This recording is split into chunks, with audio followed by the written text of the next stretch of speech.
The Vorton fleet arrived at the human colonies like a storm of metal and fire. Their warships blotted out the stars, each one larger than the biggest human vessel.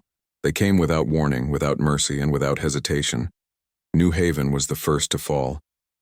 The colony world had 3 million inhabitants, farms that stretched across fertile valleys and cities built with hope for humanity's future. The Vortons gave them no chance to surrender. Their weapons carved through the orbital defense platforms in minutes. Then they descended to the surface. Lieutenant J1 was on leave visiting his parents when the attack began. He was only 26, a tactical officer on a patrol ship that had been destroyed in the first wave. He watched from the ground as the sky burned, as Vorton landing craft touched down like locusts as his world ended. His training took over. While others panicked or froze, J1 moved. He gathered survivors, anyone who could hold a weapon. Former soldiers, police officers, hunters, farmers with rifles meant for predators. Within hours, he had 50 people. Within days, he had 300. They could not fight the Vortons directly. The aliens had armor that shrugged off bullets, energy weapons that could cut through buildings, and warriors bred for conquest. But J1 had studied military history. He knew that big armies had been beaten by small groups before, if those groups were smart and patient. "We hit supply lines," he told his ragtag group, gathered in an abandoned factory. "We avoid their soldiers. We make them work for every mile they take. We make them afraid to leave their bases." The first raid came 3 days after the occupation began. A Vorton supply convoy was moving through a mountain pass, carrying fuel and ammunition to their forward positions. J1's people had planted explosives along the road, salvaged from mining equipment and construction sites. They waited until the convoy was in the perfect position. Then they struck. The lead vehicle exploded, blocking the path. The rear vehicle went up in flames, trapping the rest. Then J1's fighters opened fire from the heights above, not trying to kill the armored Vortons, but targeting the fuel tanks and ammunition stores. The convoy erupted in a chain of explosions that lit up the night sky. By the time Vorton reinforcements arrived, J1 and his people were gone, melted back into the wilderness like ghosts. On another world, a young engineer named Sumin was making different plans. She had been working at a research facility when the Vortons came. Most of her colleagues had been killed or captured, but Sumin had escaped into the underground maintenance tunnels that ran beneath the city. She was not a soldier. She had never fired a gun in her life, but she understood machines and she understood energy systems. When the Vortons set up their occupation headquarters in her city's main administrative building, Sumin watched and learned. Their technology was advanced, yes, but it followed rules. Their shields operated on predictable frequencies. Their power systems had patterns, and most importantly, they were arrogant. They did not bother to guard their equipment carefully because they did not believe humans could understand it. Sumin proved them wrong. She snuck into a damaged Vorton transport that had been abandoned after a raid. Working by flashlight in the dark hull, she carefully removed components, studying them, taking them apart piece by piece. It took her 3 days to understand the basics of their shield generators. She found the weakness. The shields could not adjust quickly to rapid frequency changes. If you hit them with alternating pulses at the right speed, they would collapse for just a moment. A moment was all you needed. Sumin built a prototype weapon from human electronics and stolen Vorton parts. It was ugly and crude, held together with wire and solder. But when she tested it on a piece of salvaged Vorton armor, the shield flickered and died. She sent the specifications through the resistance network. Encrypted messages passed from cell to cell, world to world. Within weeks, similar weapons were being built in workshops and basements across occupied space. Commander Mireille coordinated the resistance on New Haven from a bunker deep in the northern forests. She was a former colony administrator, someone who had spent her career managing supply chains and civil projects. Now she managed a guerrilla war. Her screen showed reports coming in from across the planet. J1's raids in the mountains, Sumin's weapons being distributed, other cells attacking communication relays, ambushing patrols, sabotaging landing fields. The Vortons controlled the cities, but they were bleeding for every mile of countryside. The enemy responded with brutality. When they could not find the resistance fighters, they punished civilians instead. Entire settlements were destroyed as examples. Thousands died in reprisals. Mireille felt each death like a knife in her chest, but she could not stop. To stop meant surrender, and surrender meant slavery or extinction. So she kept coordinating, kept planning, kept hoping that somewhere, somehow, humanity would find a way to win. Help came from an unexpected source. Captain Dae-hyun's fleet had been fighting a running battle through the outer systems, avoiding direct confrontation with the larger Vorton forces. His ships were faster and could jump to faster-than-light speeds more quickly. They struck at supply lines, rescued evacuees, and generally made themselves a nuisance the Vortons could not ignore. When Dae-hyun received word about the resistance movements, he changed tactics. His ships began running supplies to the occupied worlds, dropping weapons and equipment under cover of darkness. They evacuated civilians when possible, taking refugees to safer core worlds, and they brought hope.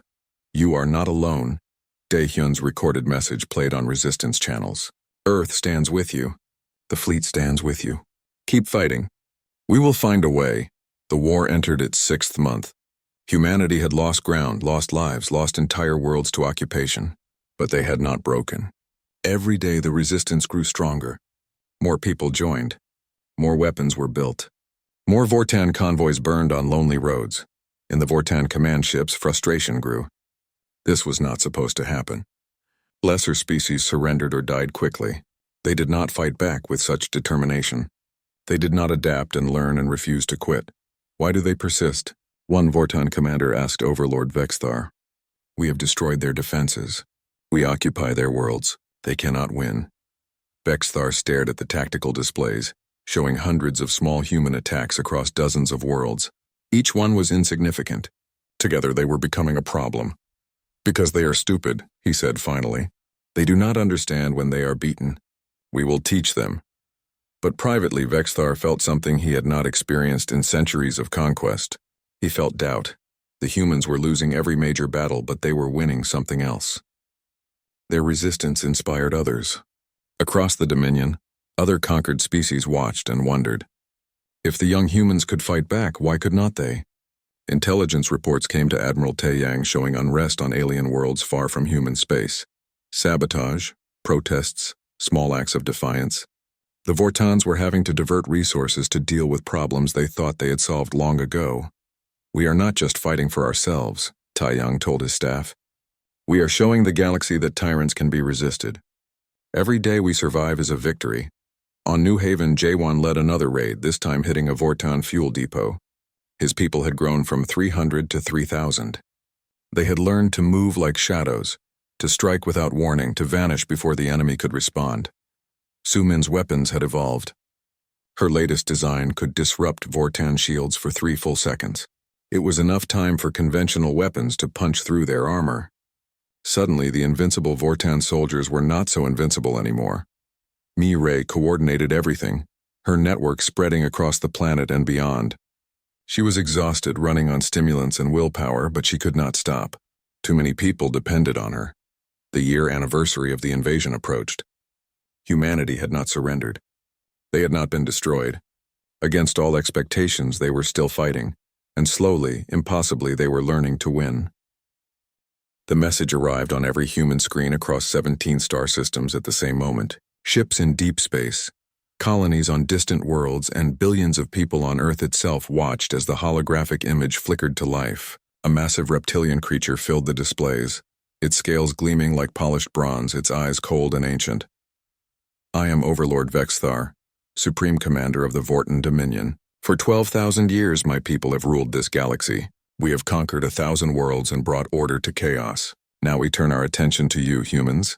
Captain Dae-hyun stood on the bridge of his warship, the Defiant Dawn, watching the broadcast with growing dread. Around him, his crew had gone silent. Even the usual hum of the ship's systems seemed muted, as if the vessel itself was holding its breath. "You are a young species," Vexthar continued, his voice dripping with contempt. "You have spread across your little corner of space like insects, claiming worlds that do not belong to you. This ends now. You will surrender all colony worlds immediately. You will submit to Vorton rule. Your military will disband. Your governments will answer to us. You have one standard galactic week to comply." The hologram paused and Vexthar leaned forward, his massive form dominating the screen. "If you refuse, we will erase you from existence." Every human world will burn. Your species will become a warning to others who might dare to resist us. Choose wisely. The transmission ended, leaving only static and shocked silence. Dae-hyun's hands gripped the armrests of his command chair.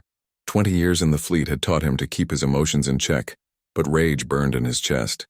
He had fought pirates and settled territorial disputes, but nothing had prepared him for this moment. "Captain?" His second officer's voice was quiet, uncertain. "Full alert status," Dae-hyun said, his voice steady despite the turmoil inside him. "Get me a secure line to Mars Command." Within hours, Earth's governments called emergency sessions. The United Nations, the Colonial Assembly, and military commanders from every human world connected through quantum relays. The debate was fierce and immediate. Some argued for compliance. The Vortons had technology far beyond human capability. Their empire stretched across the galaxy. Resistance would be suicide. Others demanded defiance. To surrender meant slavery or worse. Humanity had not clawed its way to the stars only to kneel before alien tyrants. Admiral Tae-yang, Supreme Commander of Earth's United Fleet, listened to both sides from his office on Mars. He was an old soldier, his face weathered by decades of service. He had seen war before, but never anything like this. "We need time," one diplomat insisted through the holographic display. "We should negotiate. Find a compromise." "There is no compromise," Tae-yang replied, his voice heavy. "You heard him. Submit or die. Those are our only options in his eyes." "Then what do we do?" Tae-yang was quiet for a long moment. Then he straightened in his chair. "We fight." The decision was not unanimous, but it was final. Earth would send diplomats to attempt negotiation, but every military installation went to full combat readiness. Shipyards began working around the clock. Soldiers were called up from reserves. Children were evacuated from frontier colonies to safer core worlds. 3 days later, 5 human diplomats arrived at the designated meeting coordinates, a neutral space station in the border region. They came in an unarmed shuttle, flying a white flag by ancient Earth tradition, hoping the Vortons would understand the gesture of peace. Dae-hyun's ship was stationed 3 light hours away, along with a small fleet. They waited, hoping the diplomats would succeed, knowing they probably would not. The transmission came back within an hour. Every human ship in range received it. The space station appeared on their screens. The Vorton fleet surrounded it, massive warships that dwarfed anything humanity had built. In the center of the image, the 5 diplomats were lined up, bound and kneeling. Overlord Vexthar appeared again, standing behind them. "You sent talkers," he said, his voice mocking. "We have no use for talkers. We gave you terms. You either accept them or face the consequences." What happened next would be seared into human memory forever. One by one, Vorton soldiers executed the diplomats. They did it slowly, making sure every human watching would understand the message. There would be no negotiation, no mercy, no second chances. The transmission ended with Vexthar's final words. "You have 4 days remaining." Dae-hyun watched the screen go dark. His crew sat in stunned silence. Some wept openly, others stared ahead with empty eyes, processing the horror they had witnessed. The captain stood slowly. He thought of his sister on Earth, his nephew who was just 7 years old. He thought of all the families across human space, wondering if they would live or die based on what happened in the next few days. "Communications," he said quietly. "Record a message to Mars Command." The officer nodded, hands shaking as she activated the recorder. Dae-hyun looked directly into the camera. "Admiral Tae-yang, they have shown us who they are. They have shown us what they think of us. I request permission to engage any Vorton vessels that enter human-controlled space. We cannot let this stand. We will not let this stand." Similar messages came in from across the fleet. Hundreds of captains, thousands of soldiers, all reaching the same conclusion. The Vortons had made their choice. Now humanity would make theirs. Admiral Tae-yang stood before the assembled leaders of Earth, broadcast to every human world. He spoke plainly without grand speeches or false hope. "They believe we are weak. They believe we will surrender because we are young, because we are outnumbered, because we are outgunned. They are wrong. Humanity has faced extinction before. We have endured ice ages and plagues, world wars and catastrophes. We have always survived because we refuse to give up. We will not start now." He paused, letting his words sink in. The Vortons have ruled for 12,000 years. They have forgotten what it means to face an enemy that will not quit. They are about to remember. Across human space, people made their preparations. Soldiers said goodbye to loved ones. Engineers worked themselves to exhaustion building weapons. Scientists searched desperately for any advantage they could find. And in the darkness between stars, the Vorton fleet began to move, confident in their inevitable victory. They did not yet understand what they had awakened. The humans were afraid, yes. They were outmatched and outgunned. But they were also angry, united, and determined to survive. The war was coming, and nothing would ever be the same. The shipyards above Mars worked without stopping, day and night, for 14 months. Engineers and workers pushed themselves to exhaustion and beyond, building a new generation of human warships designed from the lessons learned in blood and fire. Fleet Commander Haiyan Wu stood on the bridge of the new carrier Indomitable Spirit, watching the final construction teams detach from the hull. This ship and her sisters represented humanity's bet on survival. They were smaller than Vorton dreadnoughts, but faster. They carried fighters instead of heavy guns. They were built for a new kind of warfare. All systems green, Commander, his operations officer reported. Fighter wings ready for launch. The fleet is awaiting your orders. Hyunwoo looked at the tactical display. 12 carriers, 40 destroyers, and 60 support ships. It was the largest human fleet ever assembled in one place. Against the Vorton armada, it was still hopelessly outnumbered. Send to all ships, he said. Today we stop running. Today we show them what humanity can do. The target was a Vorton supply hub in the Proxima system. Intelligence from the resistance networks showed that 3 major enemy fleets were being supplied from this location. If humans could destroy it, they would cripple Vorton operations across an entire sector. The fleet jumped to faster-than-light speeds, racing toward their target. In the carrier's hangar bays, pilots prepared for launch. Among them was Yuna, a young woman who had lost her entire family in the first weeks of the war. She was 24 years old and had more confirmed kills than any other human pilot. Remember the plan? Yuna told her squadron over the communication channel. We are not trying to fight their big ships head-on. We hit the supply depot, the fuel tanks, the ammunition stores. Make every shot count. The fleet dropped back into normal space at the edge of the Proxima system. Alarms immediately blared as Vorton sensors detected them. The enemy had a defensive fleet present, 20 warships surrounding the massive supply station. Launch all fighters, Hyunwoo ordered. Destroyers, screening formation. Carriers, stay back and coordinate. Hundreds of human fighters poured from the carrier bays like angry hornets. They were small, fast, and each one carried the new shield disruption weapons that Sumin had designed.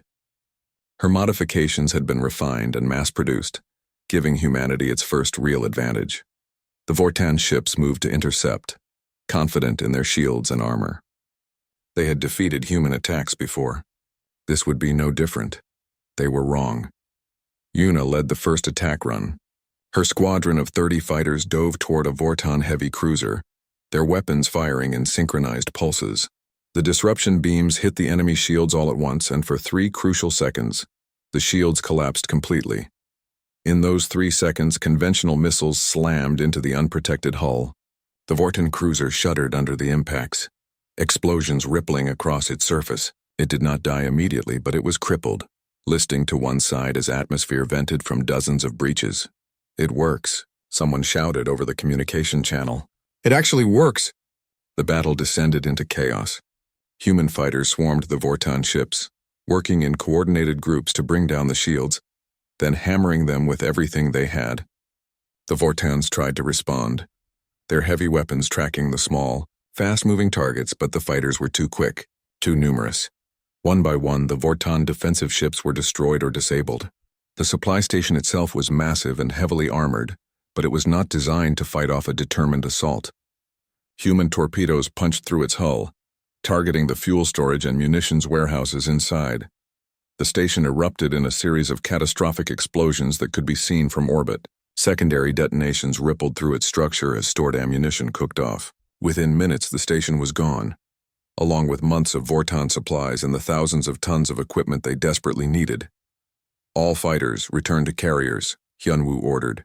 We need to leave before their reinforcements arrive. The fleet retreated, leaving behind burning wreckage and the bodies of Vorton ships. They had lost 30 fighters and 2 destroyers. It was a high price, but they had achieved something thought impossible. They had won a real victory. News of the battle spread through human space like wildfire. For the first time since the war began, people dared to hope. If they could win once, they could win again. But the war was far from over. The Vortons responded with fury, throwing more ships and soldiers at the human colonies. The fighting intensified across every front. On Earth, a scientist named Byung-ho worked in a secret laboratory deep underground. He was part of a team trying to develop new weapons, new defenses, anything that might give humanity an edge. The shield disruption technology had been a breakthrough, but it was not enough. They needed something bigger. Byung-ho had been studying Vorton faster-than-light technology, trying to understand how their ships could jump between stars. Human drives worked differently and were slower, but he thought he saw a way to weaponize the process. If you could create a faster-than-light field around a missile, you could make it impossible to detect or intercept. It would appear right on top of its target with no warning. The math was incredibly complex and the power requirements were enormous, but Byung-ho thought it could work. He called it the Hammer Protocol. It took 6 months to build a prototype. The missile was massive, requiring a specially modified destroyer to carry it. The first test was conducted in an empty solar system, targeting a derelict ship. The missile vanished into faster-than-light speeds, then reappeared directly in contact with the target. The resulting explosion vaporized both the missile and the derelict ship, along with several monitoring drones that were positioned too close. "Well," Byung-ho said, studying the data, "it works. Now we just need to build more." Captain Dae-hyun, now promoted to Commodore, received command of a new strike fleet built around the Hammer Protocol weapons. His mission was simple and terrifying. Take the fight directly to the Vortons in their own territory. "We have spent 2 years defending," Admiral Tae-yang told him during the briefing. "It is time to attack. Show them that nowhere is safe." Dae-hyun's fleet began a campaign of raids deep into Vorton space. They would jump into a system, launch their Hammer Protocol missiles at key targets, and jump out before the enemy could respond. Shipyards, supply bases, communication relays, anything that supported the Vorton war machine became a target. The Vortons had never experienced this. For 12,000 years they had been the aggressors. Now suddenly their own worlds were under attack. Their people were dying. Their infrastructure was being destroyed. Overlord Vexthar raged in his command chambers, demanding answers from his subordinates. "How can these primitives strike at us so effectively? Why can we not stop them?" The truth was simple but hard to accept. The Vortons had grown complacent. They had not fought a real war in centuries. Their tactics were old, their strategies predictable. Meanwhile, humanity was learning and adapting at a frightening pace. Word began to spread through the Dominion's subject species. The humans were not just surviving, they were winning battles. Planets that had been conquered generations ago began to stir. If the humans could resist, maybe others could too. Small rebellions broke out on worlds far from human space. The Vortons had to divert ships and soldiers to deal with these uprisings, weakening their forces on the human front. Yuna flew her 100th combat mission, leading an attack on a Vorton forward base. Her squadron had become legendary, known as the Ghost Flight for their ability to strike without warning. She had lost friends, seen terrible things, but she never stopped flying. "For everyone we lost," she whispered before each mission. "For everyone we will save." The war entered its 3rd year. The map had changed dramatically. Humans had retaken several colony worlds. The Vortons still held more territory, but their grip was slipping. Every day brought new reports of Vorton defeats, human victories, and growing unrest throughout the Dominion. In his command center on Mars, Admiral Tae-yang studied the strategic situation. The Vortons were stretched thin, fighting on multiple fronts. Their supply lines were disrupted. Their allies were wavering. "They can still win if we give them time to reorganize," his chief strategist warned. "We need to keep the pressure on." Tae-yang nodded slowly. An idea was forming in his mind, a desperate and bold plan that could end the war. But it would require risking everything humanity had left. "Get me Commodore Dae-hyun," he said. "I have a mission for him." The Alliance fleet gathered in the darkness between stars, far from any Vorton sensors. It was the largest armada ever assembled in galactic history. Human ships formed the core, but they were joined by vessels from 17 different species. all united by a single purpose: end the Vorton dominion forever. Admiral Taeyang stood on the bridge of his flagship, looking at the tactical display that showed thousands of ships spread across light-years of space. He was old now, worn down by 4 years of brutal war, but his eyes were still sharp and his resolve unshaken. "All fleet commanders, this is Admiral Taeyang," he broadcast to the assembled armada. "In a few hours we will jump to Vexthar Prime. We will face the full might of the Vorton home fleet. Many of us will not survive this day, but those who do will tell their children that they were there when tyranny finally fell." Commodore Dae-hyun commanded the vanguard, the ships that would make the first attack. His fleet had been fighting for 4 years straight, jumping from battle to battle, never resting, never stopping. His crew was exhausted but determined. "Everyone ready?" he asked his bridge officers. They nodded, faces grim but steady. They knew what was coming. "Then let us finish this," Dae-hyun said. The fleet jumped to faster-than-light speeds, racing toward the heart of the Vorton Empire. They emerged in the Vexthar system in a carefully coordinated formation, thousands of ships appearing all at once. The Vorton home fleet was waiting. They had known this attack would come eventually. Overlord Vexthar had pulled ships from across the galaxy, abandoning other territories to defend the throne world. Nearly 5,000 Vorton warships filled the space around Vexthar Prime. It was still not enough. The battle began with a massive exchange of long-range fire. Missiles crossed the void between the fleets, followed by energy beams and kinetic projectiles. Ships on both sides died in the opening moments, consumed by nuclear fire or torn apart by impacts. Dae-hyun led his vanguard straight into the Vorton formation, ships moving in precise coordination. They had trained for this, practiced the maneuvers 1,000 times. Their weapons were equipped with Sumin's shield disruption technology, now refined to devastating effectiveness. The Vorton shields flickered and died under the coordinated assault. Human torpedoes and Keltharan plasma lances punched through unprotected hulls. Vorton ships that had seemed invincible for 12,000 years burned and died like any other vessel. But the Vortons fought back with desperate fury. These were their homeworlds, their families, their empire. They fought with the courage of cornered predators, taking terrible casualties but inflicting them in return. Yuna flew her fighter through the chaos. Her squadron reduced to just 15 ships from the original 50. They were targeting Vorton command carriers, trying to disrupt the enemy's coordination. Her weapons computer locked onto a target and she fired. The Hammer protocol missile vanished into faster-than-light speeds and reappeared inside the target's shields. The Vorton carrier erupted in a fireball that consumed 3 nearby destroyers. "That is for me, Ray," Yuna said quietly, already turning toward the next target. "That is for everyone we lost."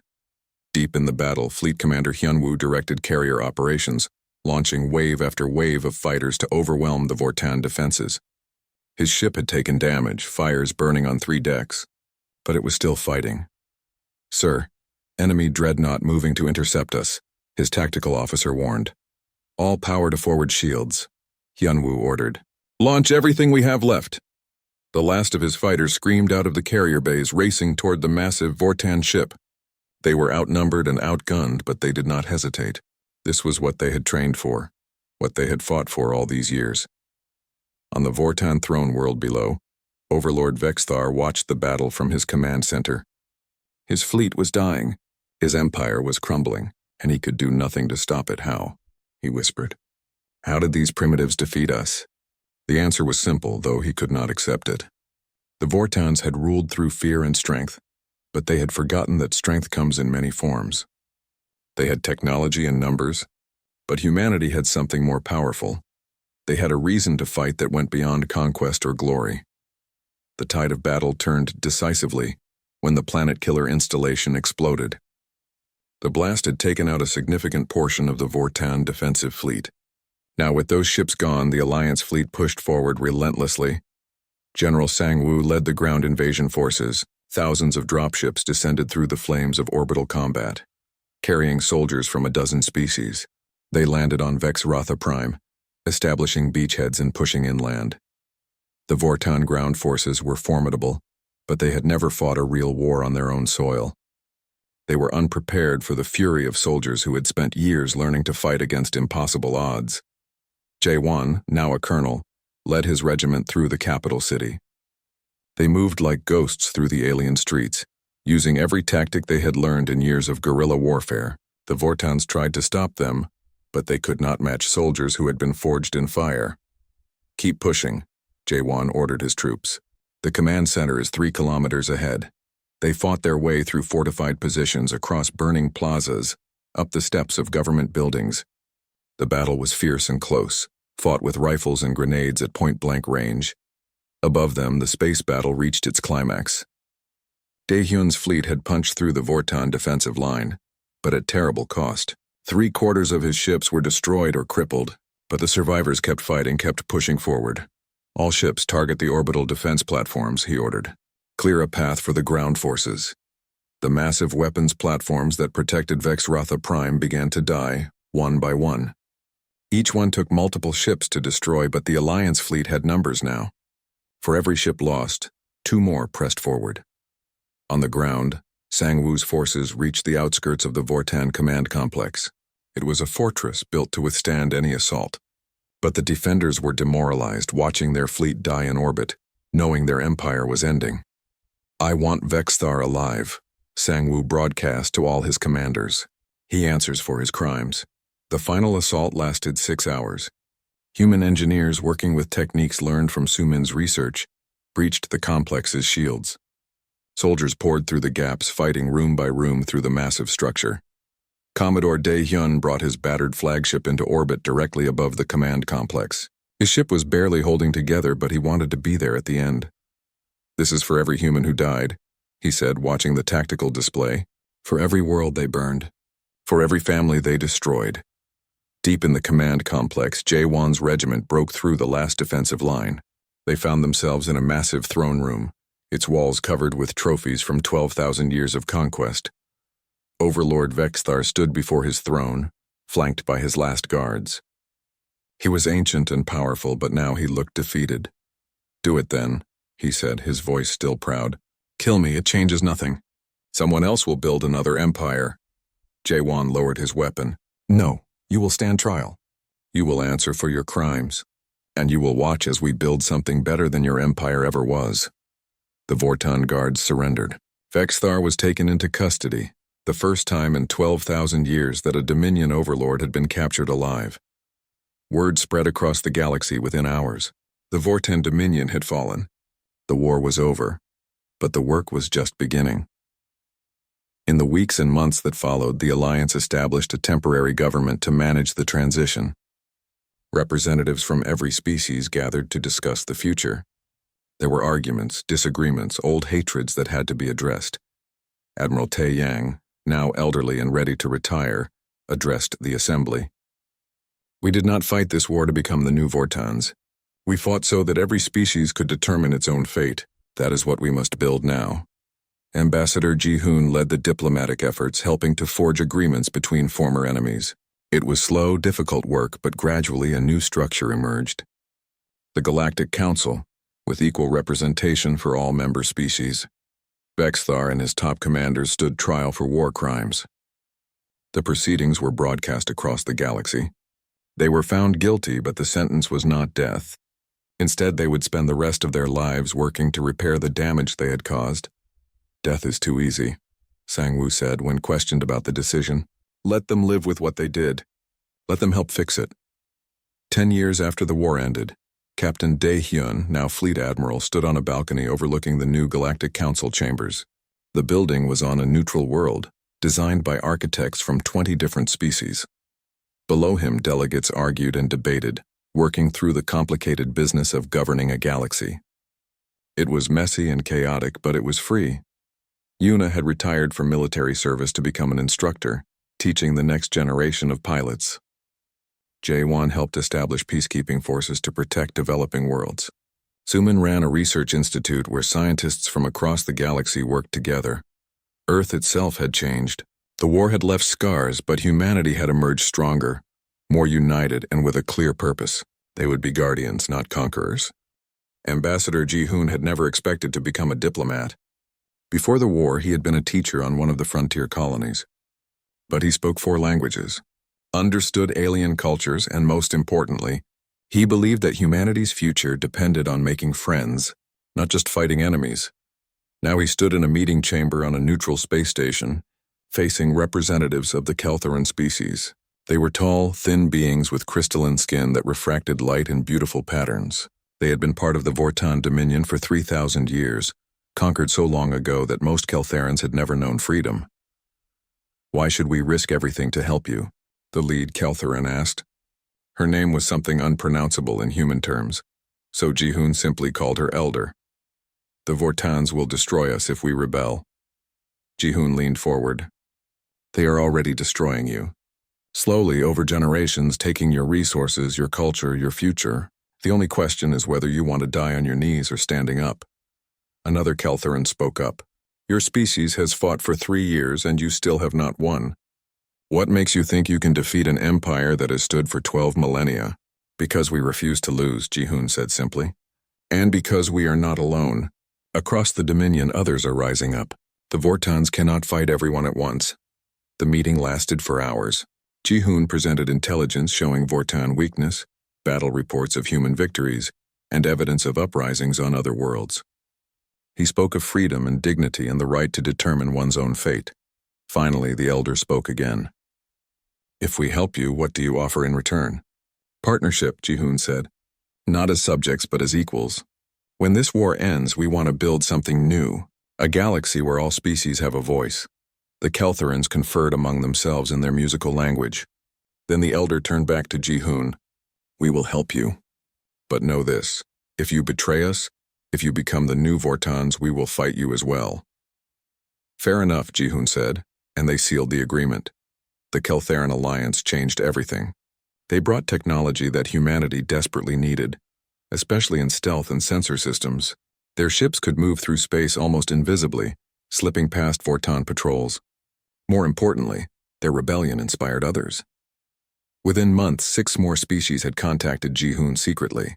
Not all of them could fight openly, but they could provide intelligence, supplies, and sanctuary. The Vorton Dominion was fracturing from within. On New Haven, the liberation had finally come.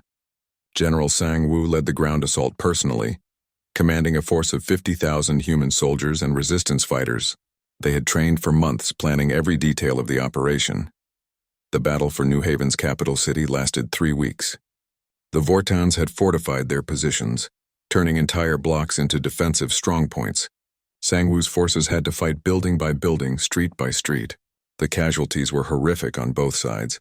Jae-won, who had started the resistance with just 50 people, now commanded an entire regiment. His fighters knew the city intimately, every alley and tunnel and rooftop. They guided the regular forces, showed them the weak points in Vorton defenses, led the most dangerous assaults. "This is for everyone who died," Jae-won said before leading his troops into a particularly heavy engagement. "This is for everyone who suffered under their occupation." The fighting was brutal and personal. Hand-to-hand combat in ruined buildings, ambushes in the rubble-strewn streets, desperate last stands in shattered plazas. But slowly, block by block, the humans pushed forward. Sumin had joined the battle as well, not as a soldier but as an engineer. She worked to restore power and water to liberated areas, to clear booby traps, to keep the communication systems running. Her technical skills saved countless lives. When the last Vorton stronghold finally fell, the celebration was muted. Too many had died. Too much had been destroyed. But New Haven was free again, and that meant everything. Similar battles played out across a dozen worlds. Some liberations succeeded. Others failed terribly, with the Vortons destroying entire cities rather than surrender them. The war had become a grinding, bitter struggle with no clear end in sight.